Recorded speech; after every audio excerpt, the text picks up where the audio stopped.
Well, good morning, good afternoon, good evening, wherever you are in the world. Coming to you today from London, England. My name is Mark Challoner. I'm the executive producer for INMA, and I'll be moderating this webinar today. This is the latest in our range of global live webinars. And I say this most weeks, but particularly this week, we've had a huge response from people, such as the interest in the subject matter today. We've got 150 registrants from 50 countries around the world. That's an amazing response. So whether you're watching this on the recording later or whether you're watching this live, you're all very welcome. I can't list everybody, but just to pick a few countries that come to mind straight away: Singapore to Hong Kong, Honduras to Mexico, Philippines, Malaysia, Belgium and France, Cameroon to Nigeria, Brazil, Colombia, Chile, Trinidad and Tobago, as well as many of the usual suspects, if you like, from the places like Canada, America, UK, etc., etc. So welcome, as I say, wherever you're from. As usual, I have a couple of house notes to give you first before we get kicking off. The presentation is being recorded, and a link to that presentation and the slide deck you're about to see will be sent to you over the next 24 hours. That just depends how long Zoom takes to upload to the system, but it'll be within that time frame. And speaking of Zoom, again, I know you know all this, but just to remind you, you can ask a question at any time. How do you do that? Well, you scroll your mouse across the screen and you'll find a Q&A button.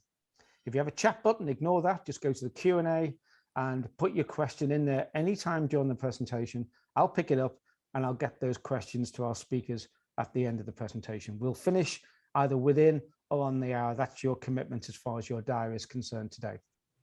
So, no more from me. Let's crack on with it. And we're talking about robot journalism and the changing face of newsrooms. And I'm so delighted, and I mean this genuinely, to invite United Robots back with us today. I always love working with these guys. I love what they do. And it's great to have Cecilia Campbell, who is the Chief Marketing Officer at United Robots, who have delivered automated editorial content to some 100 news sites since they set up in 2016. They're now veterans and experts in this field within the media industry. And what we've also got to talk to you today are two of Celia's clients, which is great. We've got Jens Pettersson. Jens is the Chief Digital Reader Revenue Officer at local media group NTM in Sweden. NTM have been using robots for content generation across their news sites since 2019. So we'll get some insights on what they're doing there. And also from the Netherlands, we've got Art Boer. He's the product owner and local media group NDC, part of Media House, you know, Media House in the Netherlands.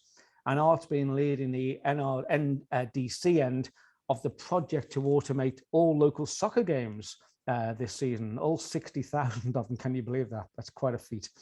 So, and also joining us later, we'll have Gunnar Södergren, who is the head of delivery at United Robots. He's also the company's developer. He'll be joining us for the Q&A at the end. And he's the guy who sort of makes sure that publishers get set up with the automated content correctly. So he'll be joining us later for Q&A. But firstly, we're going to go over to Sweden and we're going to meet Celia. Hello, how are you, Celia? Hi, I'm very well. Thank you, Mark. Good to have you back again. Yeah, it's good to be back. And now this happens, doesn't it? I can't. I'll share again. Yeah, it's fine. It got stuck just like you said it would. That's what technology does. It'll be fine. Won't do it. Just try that one again. No. Nope. Okay, we'll try that one then. See if that works. No. Okay, I don't know what I should do.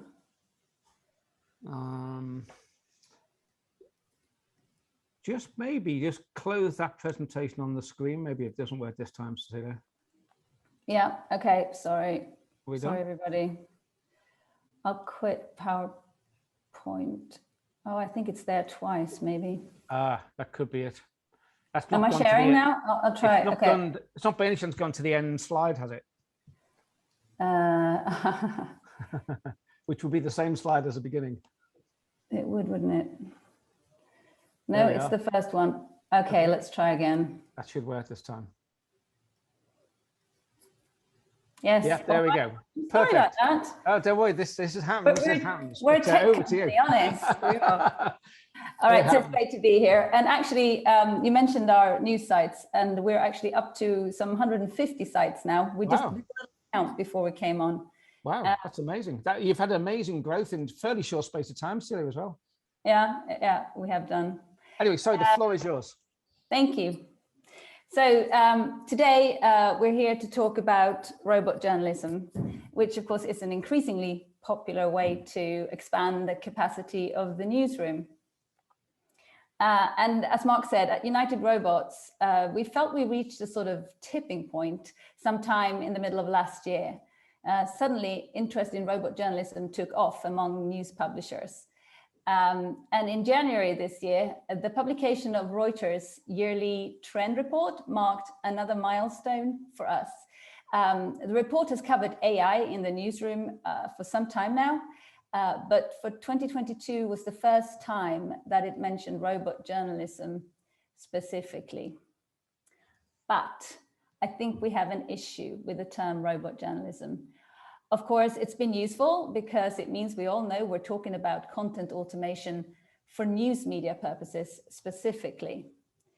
But it tends to put the focus on the wrong aspects of what it actually does. So firstly, the robot bit, which tends to pull people into the robot versus reporter discussion, though as Cynthia Dubose at McClatchy points out, it's pretty disingenuous to see it as an either or choice, and I'll come back to that. And these are some of our publisher partners to date. And with the exception of a few freelance sport writers, we're not really aware of any of them actually replacing reporters with robots. Instead, most of these media companies have started using automated content as part of an investment in better local journalism. Some, like Guta Media and Forum Communications, have actually hired more journalists in parallel to deploying robots. So that was the robot bit. Now, what about the journalism? So let's take a step back. A big reason to automate routine reporting is, of course, to allow reporters to produce more journalism. And to put it simply, journalists do the journalism.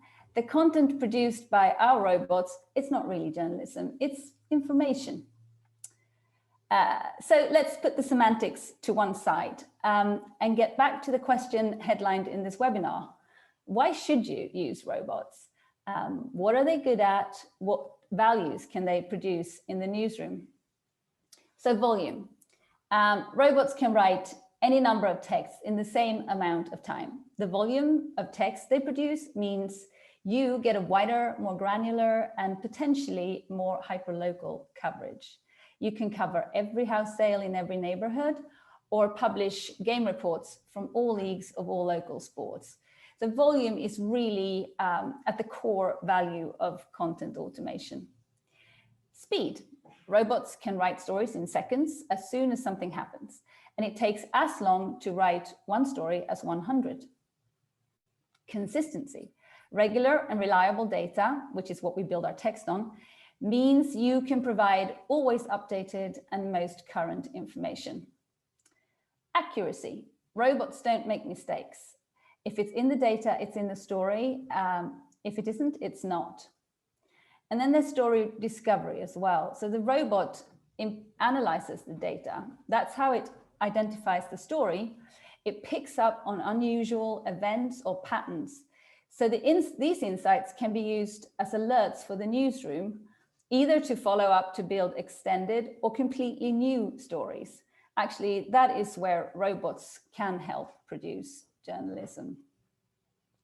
A big worry for publishers who are considering using automated content really seems to be around how the newsroom will react.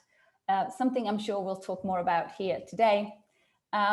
The discussion about robots in the newsroom often gets stuck in a question of either or.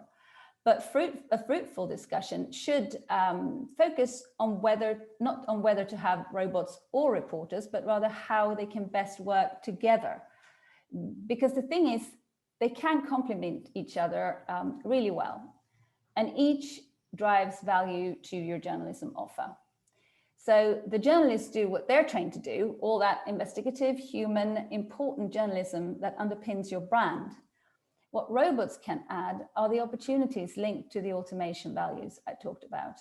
The volume, which allows you to publish content on a much larger or more granular level, like every house sale in every neighborhood. And then there's the speed and immediacy, which you can use to set up traffic services for your readers, or provide weather forecast updates several times a day. And with all of the automated content, you have the advantage of being able to plan for it and build revenue streams around it. But it's important to understand the risks as well. And most of these we have encountered in one way or another over the years. The biggest risk we see is inconsistent, irregular, or incomplete data. The content is only as good as its source. And you may also become dependent on tech experts in-house, which is a bigger issue if you're using a self-service tool to build your own robot. And then there's the whole issue of how and where you publish the robot text. I know Jens will come back to this point. You don't want to flood parts of your site with automated content. And if it's done badly, of course, it could damage your journalistic brand. And as mentioned, it's important to get buy-in from everyone in the organization. So I think that sets the scene a little bit.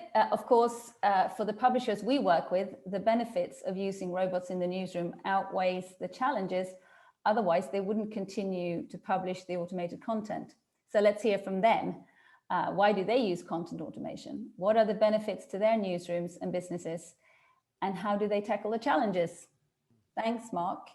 Thank you, Cecilia. That's a great setting the scene there for us. And just to confirm something you made very clear there, this is not all about robots taking jobs of journalists. It's how they both work together, and they both, as you say, have different assets and different skill sets, if you like. So we're going to hear more about how all that works from a practical point of view. So we're going to go across the country in Sweden from where Cecilia is, in Malmo, across to just outside Stockholm. And we should have Jens. So Jens is the Chief Digital Reader Revenue Officer, as I said before, at local media group NTM. Are you there, Jens? I'm here, Mark. Good to see you. Yeah, good to see you too as well. Good to be here. And I'm glad to talk about the robots.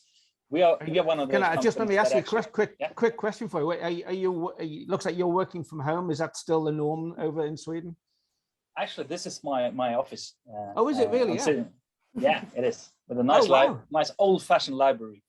Well, that's fantastic. If that's the case, I love it even more. It's great. a lot of knowledge back there. Yeah. Yeah. So you're back in the office these days.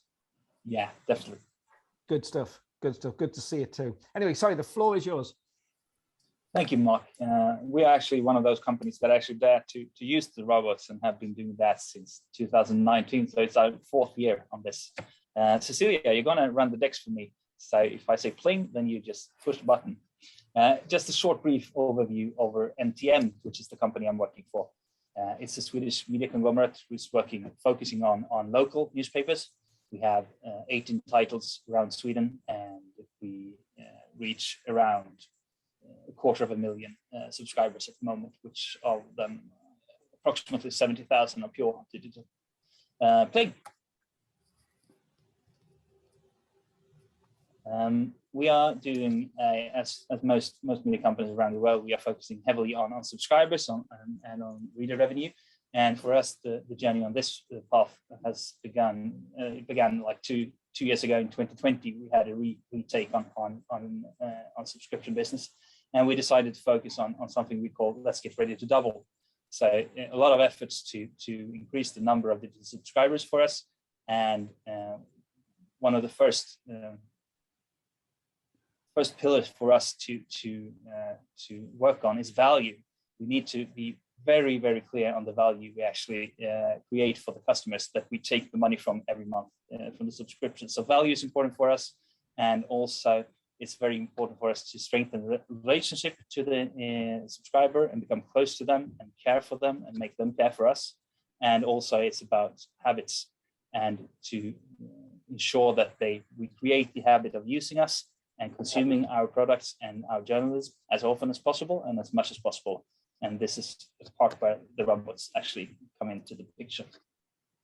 This is actually one of our employees, and it's an employee that is really fast. That is one of the best things about the robot in our newsroom. It works in no time to write the text. We don't have to spend too much time on coaching them. The robot is really focused. It's only doing the stuff that we want them to do. If we have prioritized topic areas, we know for sure that the robot is actually going to do journalism for that part. And that is really important for us to stay focused on the right topics. And it also gets loads of high work capacity. We get a lot of text and material out from the robot. So it's a good employee in that sense. If you're interested in what we actually, if you say pling, Cecilia, if we take a look on what we're actually using the robot for, we've been doing this, as I mentioned, the 4th year, and we do it on a lot of areas and a lot of topics. The first one is real estate sales. We have a very transparent data community in Sweden, and we get access to data on sales, and we can distribute that as articles on our websites. And it's really big interest in knowing what the neighbor actually got for the house they sold the other day. We do it on sports results from lower divisions, where we can let our journalists focus on the elite teams, and we can use the robots for those games that are on the lower level. We use it for traffic news, where the speed is really important. We can see that in the beginning, we can see that the robot always was like 1 minute before our newsrooms and desks. We could always be leading the news match on traffic news. We do it on newly started companies to see what happens in a local city on that side. And we are actually about to implement the weather reporting as soon as possible to get local weather reports on every site. If you ask me why we do this, I think it's really important for us that we can use these kind of text to speed up production. It would not be possible to do this large amount of text on the right kind of topics, and it allows our newsrooms and our journalists to focus on the right kind of stuff to do, where they can actually use the human touch to get the stories in the right way. So the robot can do the other work. If we turn the slide, I'm just going to give you a short introduction to how we actually use this, because I think one of the questions in this is how you mix the human reporting with the robot reporting. For us, we're using a very data-driven publishing strategy. We have an algorithm that is running our front pages, and we use the algorithm. It's run by a news value from our editors, and a lot of other different components like subscriber page views and how many comments and that kind of stuff. For us, the real estate price texts, they are really super popular content. We have been using knowledge on what kind of text that actually works best. That's the text with the highest prices, the houses that bring in the most money. That's the most interesting for the readers. So if we know that we set like kind of a threshold value for this, and if we know that people are usually buy houses for $5 million in one area, we know that everything above $5 million should have a high news value, so we get it into the algorithm in a high place. You can move on. Yeah, great. So we try to incorporate the knowledge on if we, oh sorry, yeah, one step back. We try to incorporate the knowledge on what kind of text will bring the most interest into the algorithm, so we don't need to sit there and use editors to highlight those texts. We know for sure that some texts will be really popular and they get automatically they get high positions on our front pages. We also try to maximize this kind of content. We publish all the sales one by one, but we also aggregate them together like top lists. And these are the texts that are really smash hits for us every week in the big areas and every month in the smaller areas. we get these kind of top lists on the most expensive houses, and they are really, really good for audience engagement. If we take a close look on the benefits of the robots, this is a very, very clear case. This is Fredrik Kvist. He is actually the best reporter in our conglomerate, one of the 450. He's the one who's actually most engaging when it comes to page views from subscribers. Last year, he got an amazing 4.9 million out of his text, and he's really focusing on COVID-19 and crime reporting. So it's like popular content for the readers. And if we compare Fredrik to there's actually one employee that is that is outnumbering him. Of course, that is the robot. The robots actually generated 9.4 million page views last year. So it's really the winner in being the most engaging employee for us. If we look on the results, I think that is like quite fun to do. We don't really share that kind of numbers all the time, but in this case, we have decided to do that. Last year, if we look on results on text from robots, if you look on acquisition, you can see that the number of new subscribers were 952. That's like 2.5% of our total numbers on acquisition. If we look on engagement, we can see that the page views from subscribers were 9.4 million. That's like 4% of our total. And when it comes to spent time, we can see that there are differences between the kind of topics we cover. If you play one more time, you can see the sports creates 17 seconds in average spend time, traffic 20, new companies 27, real estate 31, and those smash hits on real estate top sales approximately 40 seconds each, which is quite amazing for something that has been written in no time by someone who's not even there in the newsroom. Pling. So in this kind of speed up presentation, it might sound good, but one more pling. Are there any concerns from you out there about this? Yeah, perhaps there are. If you're not really used to working with the robots, of course you can be worried on, are there any problems of them taking over from the human beings? Pling.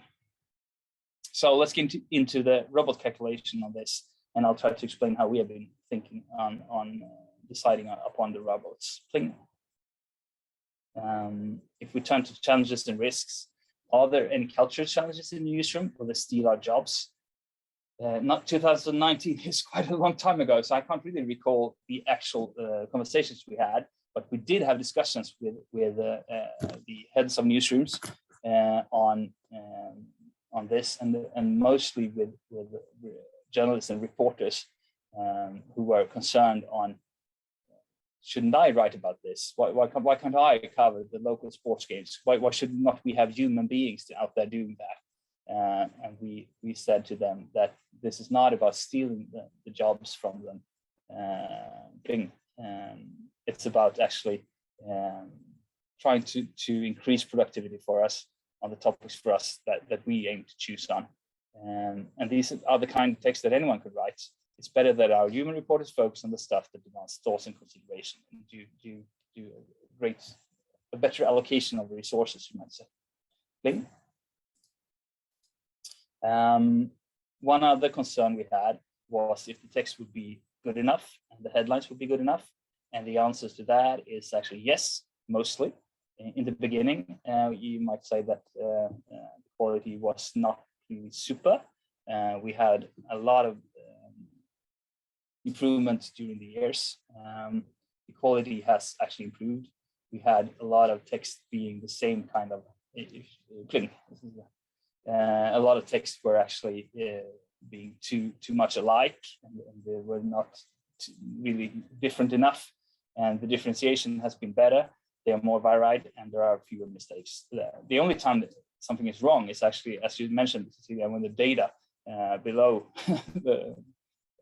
is actually wrong. That is something that we can't really handle on our own. But if the data is correct, then the text will be correct. If we turn to number 3, that is business. Is it worth the money? The answer to that is really transparent. I'm not really sure. I hope so, but the calculation is really, really tricky for us. If we see that, Cecilia. The robot material is great add-on, that is for sure. It's really good for us in that sense. And the amount of text we have here are cheaper to produce than if a human would have written them. And they do contribute, as you saw, to both conversions and engagement. But you also need to invest a lot of time to get the most out of it. So if you want the calculation to be certain, you need to talk to someone else. My point on this is that it contributes to our product as a whole so much that it's definitely a yes for us. But I can't give you a number on plus or minus on the outcome actually. Next slide, please. That's it. Perfect. Jens, thank you very much, and thank you for such an honest assessment on where you're up to. We'll come back to some Q&A to get loads of questions for you on that, if I may, but we're going to go to another experience of using robots, and this is from Media House, and everyone will be aware of the news giant Media House in Europe. Specifically, we're going to go to the Netherlands now, and Art Boer.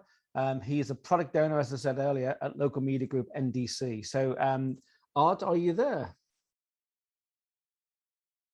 You're on. Thank you. Thank you very much. Yes, I'm here. Good to see you. And tell us where exactly you are now. I'm in Noordhoorn, which is about 10 kilometers west of Groningen, up north in the Netherlands. I'm currently working at home, but in the Netherlands, we're already done with all the COVID stuff, mostly. So we can work in the offices, but we're still getting used to this hybrid thing with working in the office, working from home. And, the hybrid thing seems to be there to stay for most people, doesn't it? I think. I think so too, but it takes some getting used to it, because it's also really weird to have a meeting at your office where everybody still stares at screens, meeting each other. Yeah. Someone is at home, but that's a whole different discussion. So, Art, robot journalism, why risk it? Good question, right? First, let me just tell you something about myself and the organization I work for, because we are in. We had quite a ride for the last, I think, let's say 2 years. We used to be NDC Media Group, an independent publisher in the north of the Netherlands. We cover 3 provinces, and about 2 million people live in those 3 provinces. And we have 3 daily big paid-for newspapers, physical as well as online platforms supported, of course, and a lot of weekly free newspapers. And we recently got acquired by Media House. I think that happened in 2020. And then we, as it goes, when you get acquired, we changed our name in Media House Noord. And that was, I think, last October. So I still am having 2 email addresses and stuff like that, but things will fade away and it will be Media House Noord. And we're really happy with that, because we are in a big corporation right now where we can benefit from everything all the other titles are doing. We are part of a group with the Irish Independent, with the Standaard, with NRC, which is a big national newspaper in the Netherlands. So that helps us a lot, because we are an organization with about 430 employees, give or take. We have 200,000 subscribers, which are mostly still for physical newspapers. And I'd say about 10 to 15% has a digital subscription, while people with a daily subscription to the physical newspaper also have access to our online platforms. So that's worth mentioning too. And we are, like Jens, like everybody here, really, really focusing on moving a successful print business to becoming also a very successful online news business, which is a struggle. It's hard, but we're making progress, and automated content is a big part of that for us. So, and the other thing worth mentioning is that we also made a big change in strategy the last year. That before we really focused on reaching as much people as we could, and then making some sales propositions with advertising and all kinds of other commercial activities. But now, a year ago, we switched to now we just want to have paying subscribers. We give them the news, they pay for it, the consumers will pay for it, and that will have to sustain our business. And if we can make some money doing advertising, sure, we will do that, but the focus is on paying subscribers. So I hope that set the scene for the company I work for right now. So what we try to do is that you should know that in the Netherlands we're doing pretty okay in football, because last night we managed to put out a draw against Germany, which is not wrong for a small country like the Netherlands with 17 million people. But you should know that in the Netherlands, from the 17 million people, over 1 million people are subscribed, are a member of the Dutch Football Association. So the amateur leagues for football in the Netherlands is huge. I don't have the exact number for the entire country, but in the provinces we cover as a regional publisher, there are 60,000 official amateur matches played each year. So that's very interesting for us to see what we can do with that. And we already report on some of those 60,000 matches. Yes, we report on the professional matches, some of the high-end amateur matches by sending freelancers over there. But it's also a big part of being in a community and playing with your local club against the other village 10 miles away, stuff like that. It's really what's happening and what's a big event for a regional publisher. So what we're trying to and still trying to achieve is to report on each and every of those matches on our platforms, to bring them the news about the small events, and also stay connected with the community, which is also a very soft result, I think.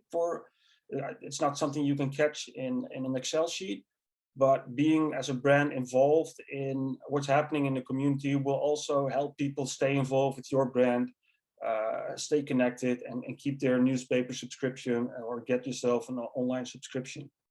So what we were able to do is that from the Dutch Football Association, we already for years and years and years received almost real time all the results on matches played, league tables, schedules, stuff like that.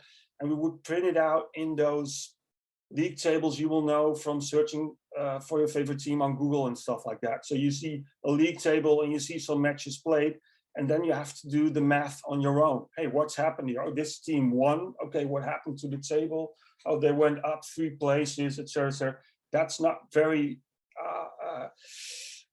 comfortable in doing and getting to know what happened. And that is something that United Robots helps us do and helps us create articles about, which is a written, engaging article about what's happening in a certain league table. So what you see on the left, it's in Dutch, you probably can't make anything of it, but believe me, what we can do, we can report on the result, but because from the Dutch Football Association, we received the result of the match in real time. So as soon as the match is done, we get the result.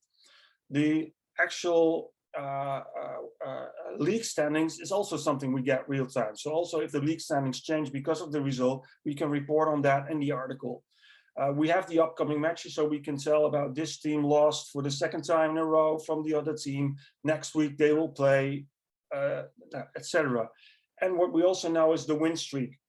So we know that this team won 3 matches in a row or lost all their matches so far, and after 20 matches managed to make a first win. And that is something that is already there in the data. That is not something that a journalist will have to go out there and figure out themselves. A computer could do that for you. And that's why you can create all kinds of different headlines that still has enough variety from all the other automated content we have, and that keeps being attractive content to click on and read. One other thing to mention is if you have an article like this, almost everything is there.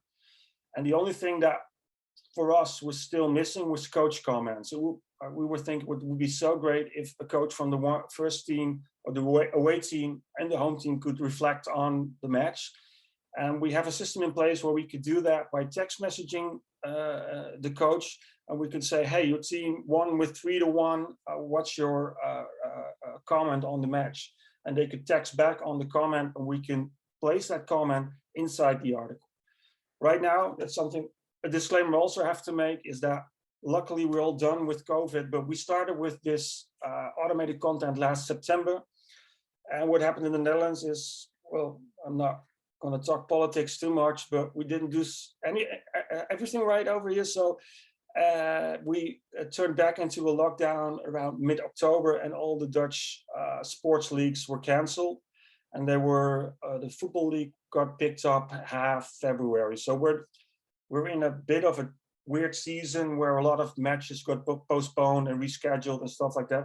So we're trying to do this automated content thing on a broken competition for the first year, but still we are generating a lot of articles, engaging articles with good headlines and actual facts, because what is written is right. It is not because a journalist would do the same. They would call the Dutch Football Association and say, well, what's the result for this match? And they would also report on that. So I think we're getting a long way. The actual question is then, because Jens also already made some of these points too, is it worth the risk? There was another slide, I guess, after that. It's gone now, the screen share, but that'll be fine. There's actually 4 reasons for us to do this. The first one is we can report on events that are otherwise not worthwhile of sending a journalist over to. So we do reporting on stuff we would never otherwise report upon. And if a match is really worthwhile because something amazing is about it, or there's an amateur match that has high stakes, yes, we send over a freelancer or one of our reporters, and they will make an extensive report on the match. And we won't do it with automated content. But all the other matches we can still report upon, while it's not worthwhile doing it with freelancers, but our text robot will handle it. Also, it's hyper-local content. It's content that is of high interest for a limited amount of people. But if you can generate a lot of hyper-local content, the user base for all that content is pretty big. And for me, it's really important what my nephew did last Saturday while playing his football match. I really want to know that stuff. And the only news outlet around the place I live that's going to report on it is Media's Noord at the moment. So we bring something that no other news outlets do. So we are unique. And that helps a lot also in the Netherlands, which is a small country where there's a lot of competition in the news business. And the other one, Jens already told it, it's fast. It's almost real time. So I don't think it's possible for a journalist to be as fast as the text robot. That helps a lot too. But yes, we also face challenges, and some Jens already mentioned. And I think we overcame challenges, but it's something you have to face. We're still struggling, I don't think is the word, but it's something you have to do with all the content you have. It's getting the right content in front of the right readers.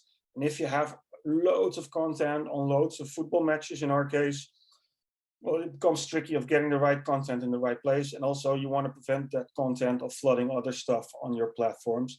So on a technical basis, we have 2 different content types in our system, and that's the usual editorial content. And that's we have a special content type for our automated content, so we can separate them where we want to, and so they don't confuse each other. Users won't see that, but it's helpful for us in the newsroom to separate flow of content. And the other thing is, yes, you need support from your editorial staff. And once you tell them about this idea, yes, it's a bit of a conservative business, I think, and I'm a bit of a techie myself, so I'm more, well, there might be some difference between a traditional journalist and someone who's really into technical, logical, new stuff. But we found each other, and the best advice I can give anybody on getting this done is just make a proof of concept. Don't go around the entire newsroom, convince everybody about the idea, have a lot of meetings about it, and then decide whether you go for it or not. No, just go with a small number of people, make yourself a proof of concept as fast as possible, which is went really well with United Robots. And then you actually have the content that you want to place up on your platforms, and then you can talk about it. And once my colleagues saw the articles we were generating, they would finally understand what we were actually making, and that it was really factual, short messages, and you could follow up upon with it as a journalist. And it's also, they saw that this is the content they wanted to write. This is not why you became a journalist, to write stuff like this. So I think, but the point was made earlier too. It's not either or. I think automated content could be really helpful for journalists to focus on the stuff they're really good at and actually help them do that well. So that's it for me. Oh, thank you so much again for such honesty and a great, it's been great to get both case studies, if you like, side by side with specific different reasons for using robots there. And it's been really interesting to hear it. And in fact, just before we get into that first, I just want to go back to Jens, if I might, because Arthur, you were talking about getting the right content for the right readers, and I guess what you're trying to do, Jens, is right with the geographical and weather and traffic news soon. Is that right? Yeah, I think ours is actually it's really spot on one of the biggest challenges nowadays. We have a lot of journalism every day, and we have a front page that is really small and a first screen that is really, really small. And we need to be able to distribute the right kind of content to the right kind of readers.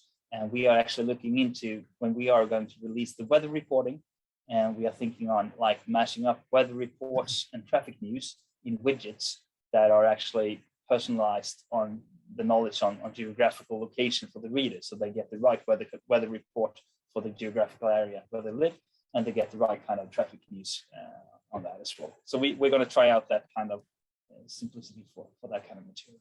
Okay, cool. And while you're with us, I have a question from the audience specifically for you. So Jens, while you're there, it's from Avarinda Nevada from MMNL in India, who's saying, "Greetings, Master. If all the most important work is done by robots on local news, what's left for journalists?" That's an excellent question. We try to let the robot take care of the most simple kind of reporting, just describing what's been happening from data. And we try to let the journalists go more like in depth in the journalism and try to, for example, explain why are the houses sold in a specific area for higher prices nowadays than 1 year ago, when the robot is actually only reporting each and every sales. So we try to use the human beings for explaining and discovering new facts based upon the robot text like that. Great, thank you. And while we're just on the questions from our audience, let's just stick with that. I've got Yogesh Banawal from, where's he from? From Malaysia. He's a digital consulting and cybersecurity expert in Malaysia, who asks, and this is probably for Art actually, can robots cover an event? So, what will the source of information or input to the robot be in this case?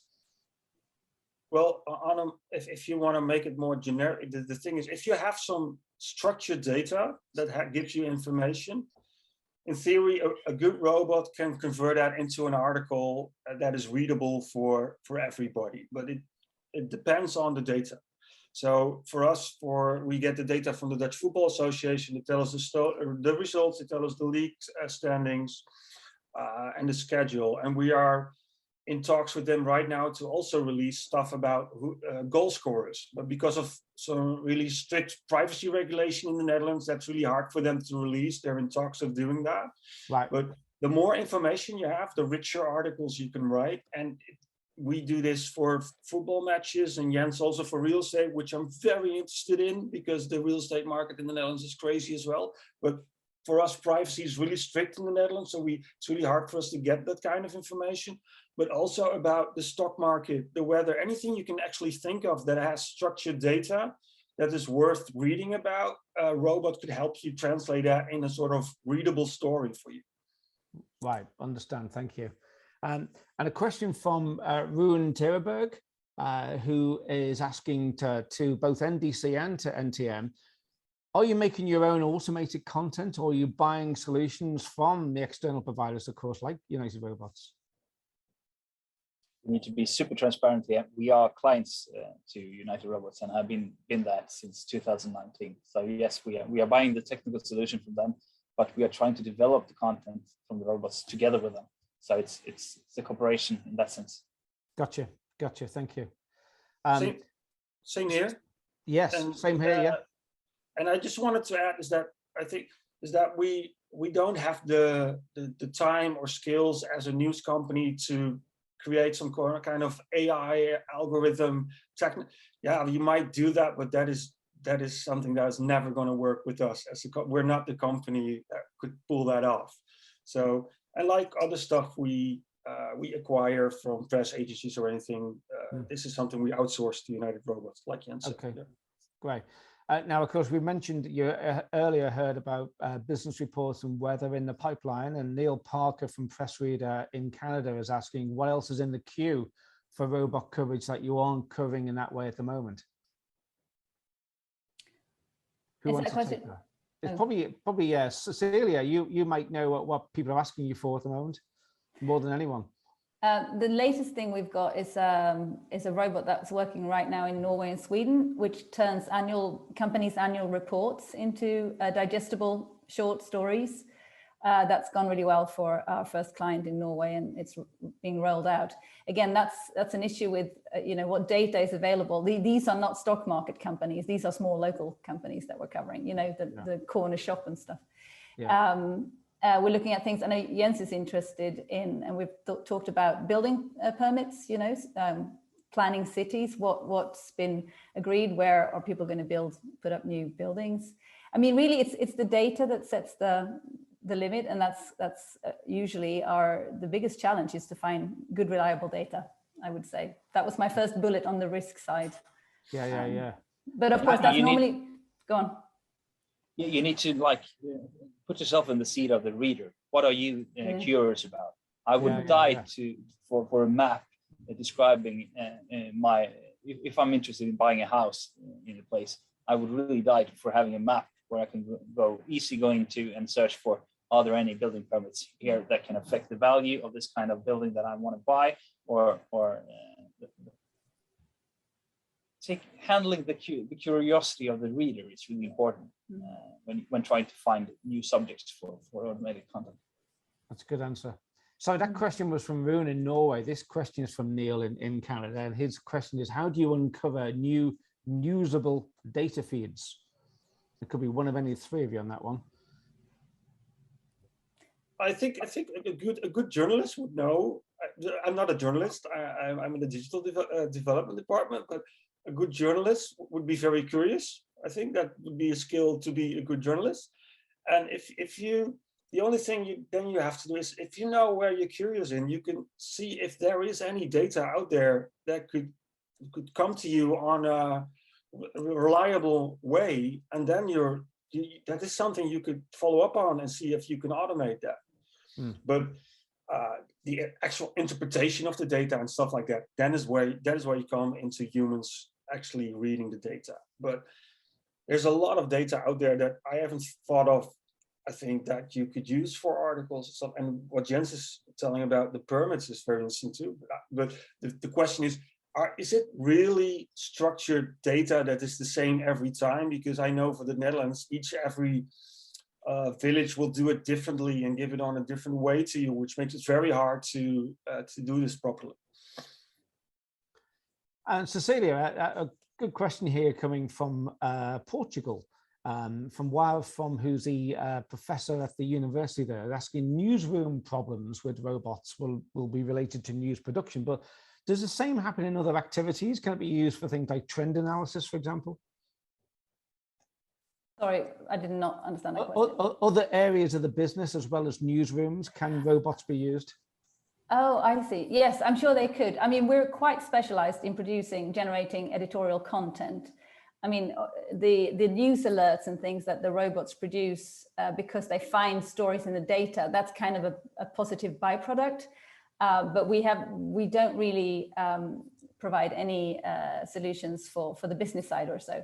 But I mean, there are lots of providers who do all kinds of clever things with data and data visualization and stuff. So yeah, absolutely, you should look into it. I think. Yeah, excellent.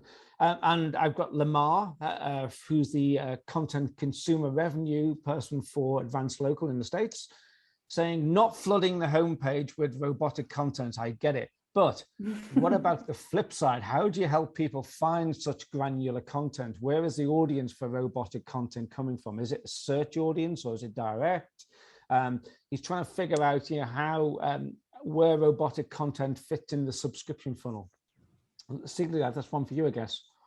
Do you think? I think, well, I'll answer and then see if Jens says something more as well. Okay, cool. I mean, there are different ways of doing it. Discoverability is definitely something important that you are able to.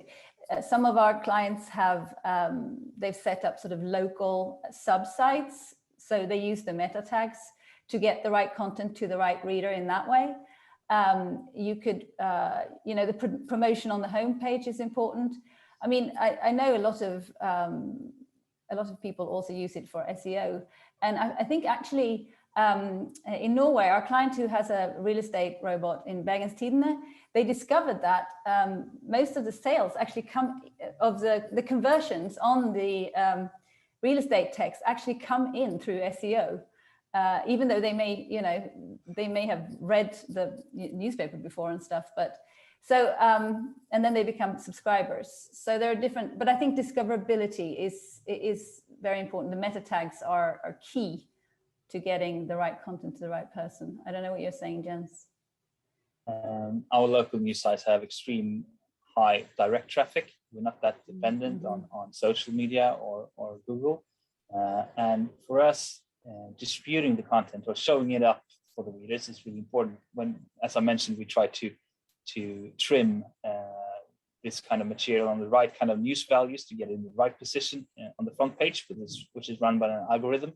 So it will match good in there and make sure that the texts that are most interesting will be high on the front page. But I think as well, you mentioned the Norway experience here on real estate sales, and Bergens Tidende has done something really, really good that we're going to copy. And that is like to put a very explicit search button on the front page in like the headline and the picture and the search button if you want to search in your neighborhood. And that kind of nitty-gritty details are really, really important if you want to drive traffic to this kind of material. You need to be, you got their eyeballs on the front page, and you need to make sure that it's really visible. The functionality is visible already on the front page. You cannot really rely on clicking on a headline, finding an article, and then try to search. You need to be in your face with the consumer like that. And Ard, I've got a question here from Jay Alfred, who's the president of Lead AI in USA, saying, great conversation, guys, from the USA, where much of our local data is segmented and siloed. This proves challenging sometimes. Is the situation in the Netherlands different, where data is more centralized?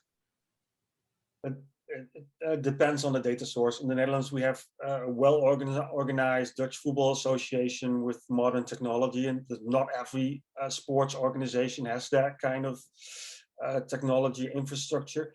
But as soon as you have, I think it's possible to combine different data streams, and if it should, and you can be maybe a little bit independent from it. You can, as long as you have a flow of data, you can figure out a way of structuring it and giving it to yourself on a reliable way. But yes, it all starts with the data. It has to be in a database somewhere on some computer, and you have to get your hands on it. And back to you, Cecilia, from Argentina. Samantha's asking, do you work with Latin American media? And if so, are there any particular learnings in the region? We do work with Latin America, a few clients in Latin America. Not in Argentina, maybe in Argentina, I'm not sure. They've come in quite recently. The one thing we're learning is that there is more than one kind of Spanish, that's for sure. So we're having to deal with that. Also, I would say with Latin America, the data is the hardest thing. Sports works well, but when we start looking at real estate, it's a much more challenging picture. So it might take a bit longer for us to roll that out. But it's worth a conversation for sure, hey? Yeah, absolutely. Yeah. Absolutely. Back to our professor in Portugal, a great question, saying to Ard, actually, I've read the automatic news about amateur football produced by NDC depends on replies and SMS sent by the team's coaches. Are you contacting both coaches, or how do you contrast the information? Well, because of the broken season, we weren't able to roll it out the way we wanted to, because you have to do some sort of marketing and tell all the coaches that this feature is available. But we did a small pilot project with that. And, you know, if you are a coach of an amateur football team, you think you are the coach of Barcelona, right? So if the game is done yes, you want to tell everybody about how you feel the game went and what was wrong with it, etc., etc. So, and everybody wants to be in the newspaper, so everybody can be Louis van Gaal if you send your coach comment through our system. And from a more journalistic perspective, as long as it's a real quote, it doesn't matter so much on what he or she actually says, because it are the actual words of a verified person that sends the text message. Right. And the person also has to be very careful, because the club is also mentioned in the article. So if you do some kind of hate speech or anything, that's something the club wouldn't appreciate very much as well. And yes, we have now a system in place where somebody from our team first has to verify the comment before it gets placed. But we really want to go to a system where we say, hey, this coach has 3 valid comments. This is okay. He knows how to write in decent Dutch.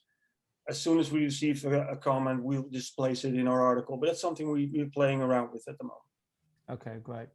And back to our friend Neil in Canada, saying, are there efforts to do this with unstructured data as well as structured? Who wants to take that?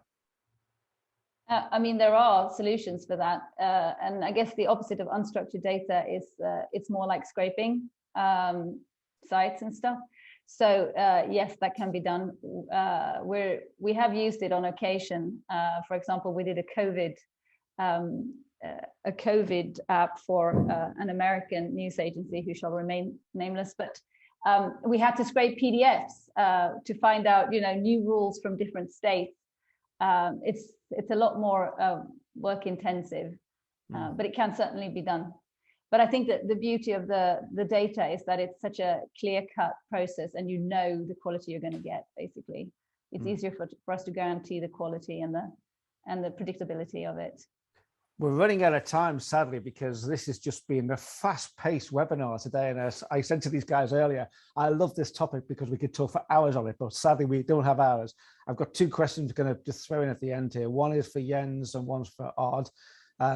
Does robot-generated content affect trust in the news brand? Because we've gone through a whole COVID period, we've gone through a Trump period, you could argue, where trust has been very much the top of the list, and fake news, etc. How does this help with trust or not? I don't think there's a problem on trust for the robot journalism for us. I think the reactions from the audience has not been that tremendous on who's writing it. We are very transparent on that it's robots that it's writing the text, and we haven't had any discussions at all on this actually from the reader side. Right, which is the same for you guys, I guess, as well, across across Europe. Well, if I think the key is transparency. For us, you can see that the article is written by a text robot. You can actually click on the author is the text robot. You can click on the text robot and you see a description that this article is automatically generated, and that we use data from the Dutch Football Association to generate these articles. And then there can be no mistake about facts and stuff, what's in there. So I don't see that as an issue there, but it might be a thing if you would do very creative with unstructured data and stuff like that. But that's way that I don't think that's necessary. As long as you're open on where you get the data from and how you generate the article, this shouldn't be an issue. Yeah, it sounds good to me. And I've got one final question. Will we have time for it? I don't have a name for this question, I'm afraid. It's just a number. So whoever that number is, thank you for your question. But the question is for Cecilia, I guess. And it's a question I wanted to end with anyway, really. The question specifically is, if you had to persuade a director of a small newspaper to use robots to write news, how would you convince them? And I guess my wider question is, if you were working with a new company, new publisher, what would be your first steps? Do you go in there and talk to them? And how do you actually work it? Actually, in terms of how we market, we normally do things like this, and we try to get, we educate people and then they come to us. We realized it's knocking on doors and trying to tell people what to do. It's not how you sell automated content. I think, we realized over the years, in the beginning, we kind of did everything, anything that popped up, we would go for. And now we see local journalism is really where the value is the greatest. And it's because you can expand and cover so much more and give people more information, and that you don't want to waste your reporter resources on doing, So you can, it's that combination of robots and reporters that really, I think, works. Which comes back to exactly what you said at the start, Cecilia. It's a complete circle. Listen, guys, thank you so much. I could go on forever asking you questions here, and we've got more questions than we could handle. Such is the interest in the subject. What I would say is I'm sure we're going to be revisiting this at another time, but if anybody wants to reach out to Cecilia, they can do. What's the best way to get you, Cecilia? Oh, email. Just so Google United Robots and you'll find me there. And please send please send the question straight to us, and we'll be happy to answer. Perfect. Thank you. Thank you to all our speakers today, and thank you to everyone who attended. We really appreciate your time. We have run out of time, sadly. Do join us this time next week. I'll be back. I'll be here talking about what news media and streaming industries can learn from each other. I'll be joined by the former Managing Director of News Corporation International, Dominic Young. After a huge success, and streaming services are beginning to slow down in a saturated market. So with the new subscription market, cornered by some of the big names, and the pivot to subscriptions also probably proving a challenge to some publishers. So what can the news industry learn from our own history and experience in the market? And Dominic will discuss this. Dominic Young will discuss how the news industry can leverage its natural network to create a sustainable, scalable, open and profitable market once more. So I hope to see you on that then. In the meantime, thank you to United Robots. It's always great working with these guys. They're doing God's work.